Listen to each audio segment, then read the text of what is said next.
Hey everyone, Scott Bales here, author and technology advisor.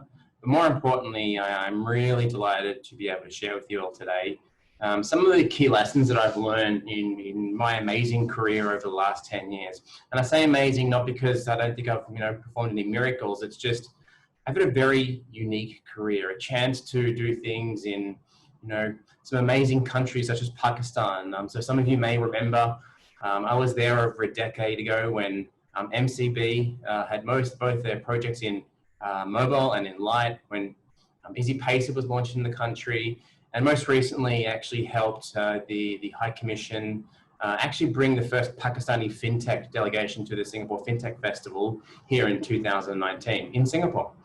So really excited to share with you guys today some key insights into terms of where I'm seeing the industry going, where I'm seeing the key trends that are shaping the industry. And while we may have some amazing thoughts around AI and cloud and all these amazing technologies, but actually what I've learned is there's a key ingredient within the success of any industry, and that's, do you actually understand your customer? And so to tell that story, I introduced you to a character called Isaac. To take you right back to sort of where my career sort of really got its foundations is in 2008, I had the amazing privilege of working in Cambodia to build a business called Wing Money. It was, it wasn't the first of its kind, but I feel it was executed in a very different way. It was a bank that invested in building mobile money for an emerging or frontier market. And today, Wing is so successful that it processes, well over half the country's GDP. Its founding CEO, Brad Jones, moved on to Myanmar to then also found Wave Money, and both models have been hugely successful in both countries.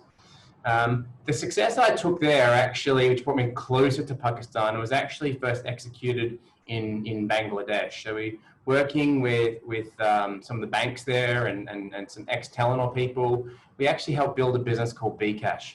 Bcash today is a deeply important part of the Bangladeshi community and a growing part of how people transfer money and do trade every day.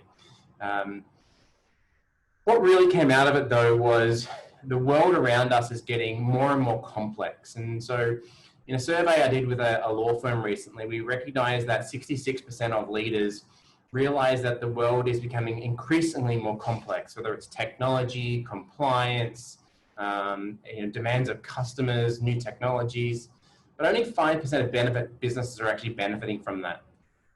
What really came was that 2/3 of senior executives realized that the adoption of new technologies was a primary concern for their business. More importantly, just behind that at 62% was technologies that would completely change the way they do business. So talking about cloud, big data, AI, blockchain, and things that really have shaped industries at a structural level, which really gave birth to fintech only in about 2014. What we're seeing though is it's created a whole new type of companies that compete on different means, different measures, different technologies, different cultures. And as a result, the key concern for most businesses today is actually not so much the technology itself, but is that somebody else will apply that technology in a way better than they can, or the way they think they can. And so you see here some amazing names. Grab has been very transformative in Asia, SpaceX in space travel, Tesla in the automotive and electronic space, Airbnb in travel. Now, I know a number of these businesses have struggled through COVID, but I have no doubt every single one of them will bounce back because their core culture and DNA is that of to thrive in the modern economy.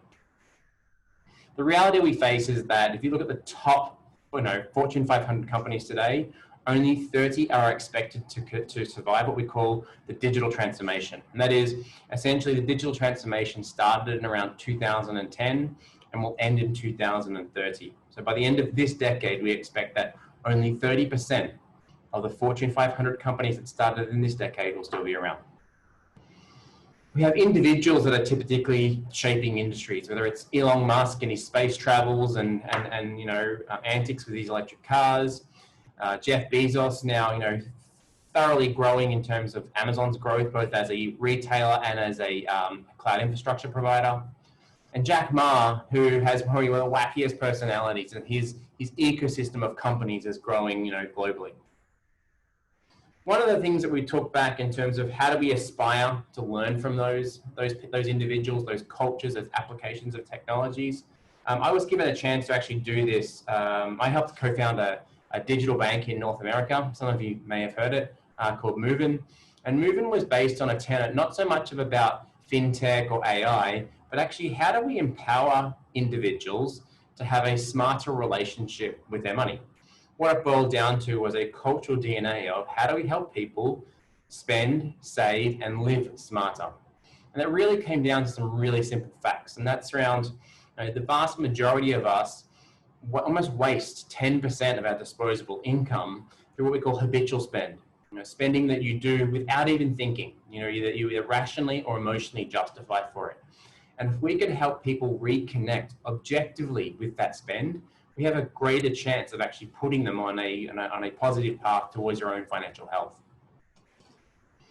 What that really required was a skill that is not technology, it's not AI, it's not even some of these amazing buzzwords we see in press releases. It's not even an innovation team. It was simply how do you empathize for your customer and convert that into an opportunity.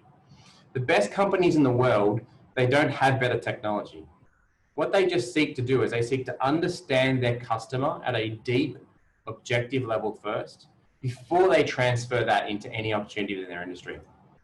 So when we talk about Isaac, I use Isaac as, it's using a model called persona modeling. And so for companies that do persona modeling best, they tend to deeper understand their customers' needs, their pain points, their goals, but more importantly, are better at converting an opportunity within a market. So Isaac Lim was born in 2007, the same day as the iPhone. So he grows up in a world where what we call, what is now ubiquitous in terms of smartphones has always been there. It's not new for him, it's always been there. And this deeply changes his psychology. Essentially what's created in our society is three different generations. We have digital natives, people that are born into the world that have always see technology as the native way. But at the other end, most of our companies are actually, their decision-making is done what we call digital laggards, people that are the last to adopt technology. The vast majority of us are what we call digital immigrants, in that we've mastered technology, but our ability to really execute on it is limited by the fact that we grew up in a pre-digital era. To give you an idea of what that looks like is, some of you have your education was based on books.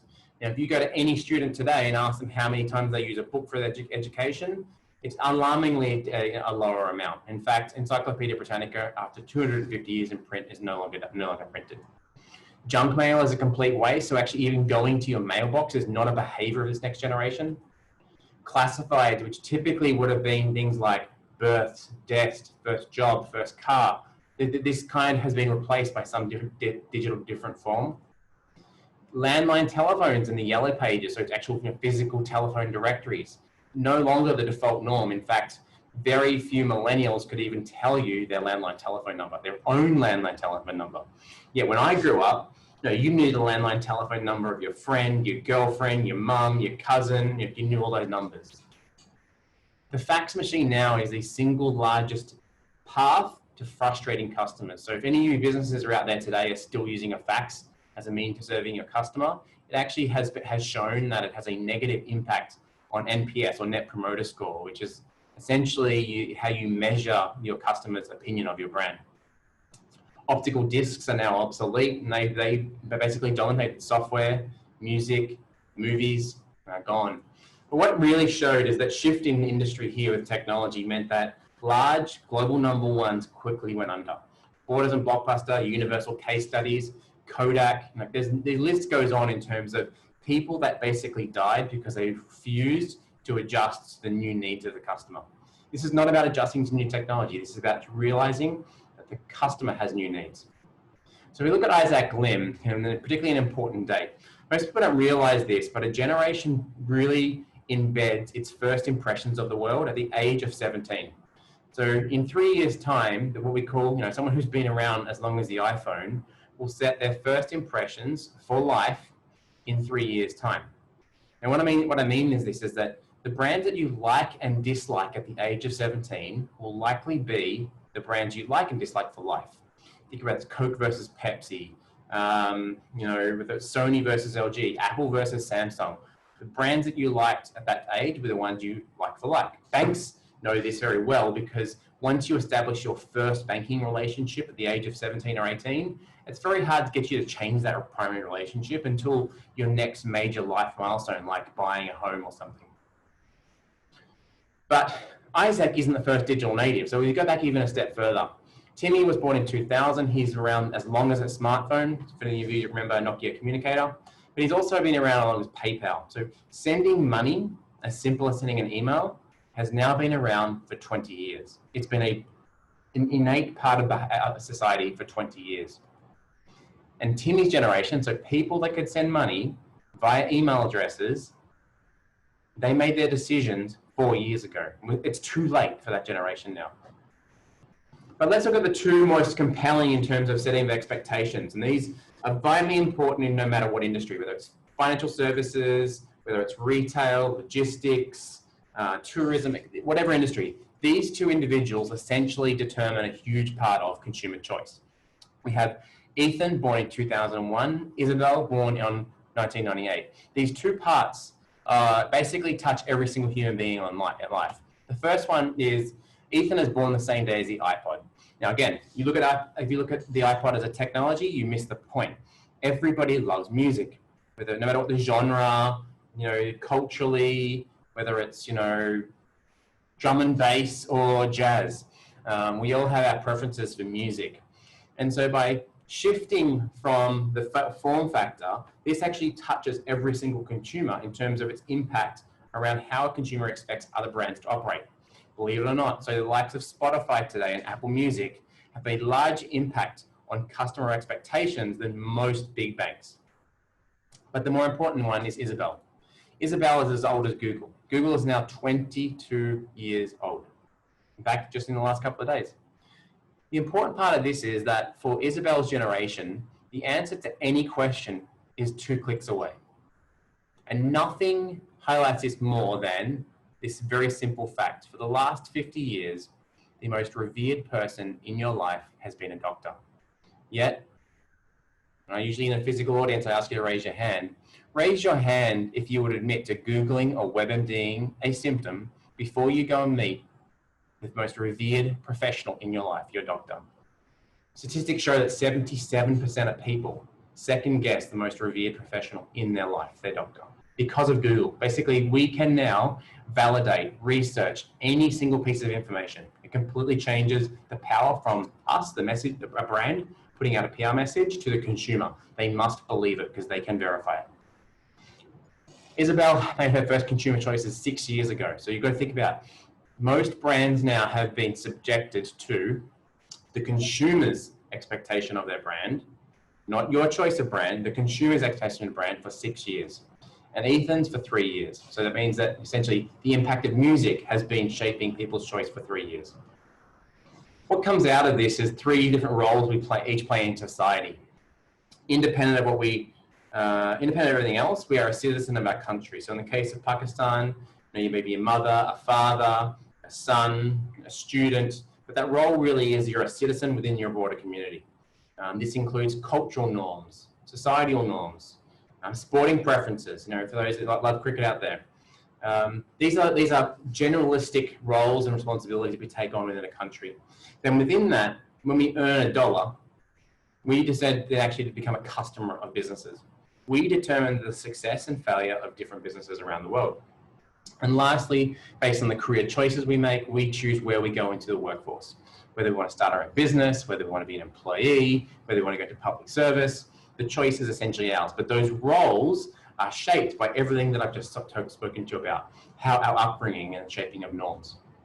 So we'll give you a perfect example. This is what we call Singapore food bingo. I live in Singapore, by the way.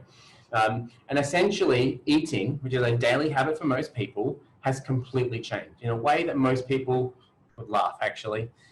5 years ago, the obsession with taking photos of our food before we eat it would be laughed at. Today, almost 80% of Singaporean residents take a photo of food at least twice a week. Twice a week for nearly 80% of the population. Basically, unfortunately, my most quotable quote is that if Instagram were ever to crash, Singapore would starve. So what does this actually mean in a way resulting to technologies? It means you have to think about what is the impact of this on customer expectation, customer behavior. Because it can't just be about the technology. You can't just impose a technology on people without knowing its impact. So mobile, for instance, has meant that our behavioral association with anything happening at a physical place, a bank branch or going to a physical shop, no longer has to be at those physical locations. We've been physically separated for a long time. 5G means that becomes more powerful. We're going to have smarter AI assistants, whether it's Siri, whether it's Google. This will make IoT and those assistants significantly more powerful. So it means, for instance, in any context, we can ask deeper, more meaningful questions. Cloud computing means that the previous limitations imposed on infrastructure, we can ask bigger, more complex questions at a faster pace.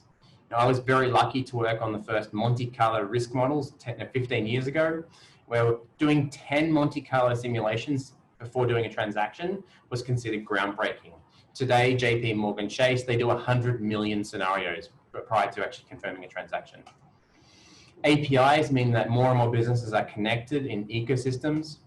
Distributed ecosystems such as blockchain means that traceability in a supply chain, whether it be for contracts, for deeds or trade, are completely transparent and almost autonomous. We have to think about the application of it, not just the technology. On top of that comes smart machines and artificial intelligence. It means we can actually address one of our biggest weaknesses as a species. We remain an irrational, emotional species. AI has the potential to bring not only objective meaning to decisions, but also meaning we can make more decisions in a shorter period of time. So how do we approach technology? The first thing here is I want you to consider, starting with why. Why does the technology even exist? Understand if it's something that's like a new normal. For instance, I encourage you all, public cloud is now a norm in financial services. It's no longer an exception. It's no longer the thing on the side. Public cloud as a means for running your infrastructure is a norm today. Security is a day zero activity, meaning that we have to put security as a first concern, not a last concern. We also need to reconsider the risks, because actually a lot of the ways we manage risks in the 1980s or the 1990s are very different today with technologies. We need to learn technologies first before we try and govern them. The unfortunate mistake that most people make is we impose rules on technologies that we don't yet understand. Whether it's cloud, whether it's AI, make sure you've invested the time to understand it before you actually try to set rules. And the last thing is what we call loose coupling or microservices, is moving away from huge systems into lots of little integrated systems. For the consumer side, it really is realizing that technology is now part of everybody's business. We are building what's called mobile utilities, and a utility is integrated into somebody's life. So whether it be where they are, what they are doing, what they might be intending to do, what the goal in that very moment might be, is understanding how do you integrate with their life.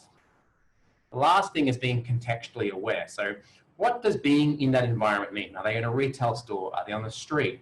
And off the street, they might be looking to hail a ride. If they're in a retail mall, clearly then a retail experience is more applicable. And bringing those things back to the front of mind in the design of our technologies. But the next part really is realizing that we no longer sell products. And this is my single biggest point to the financial services sector. You're an industry trying to sell products when your customer expects an experience. Realize that you are in the experience business, or service, better off, you're in a services business, not selling products. A mortgage is a product, but what the experience is someone buying a home. For instance, a bank account is a product to you, but actually it's a means to buy things in a customer's mind. We are really there looking to empower lifestyle. It's playing in any scenario within somebody's life. What's the positive role that you play as a service provider? So a quick summation of how to actually make this happen. First, get out of your office. You cannot understand your customer sitting inside your office.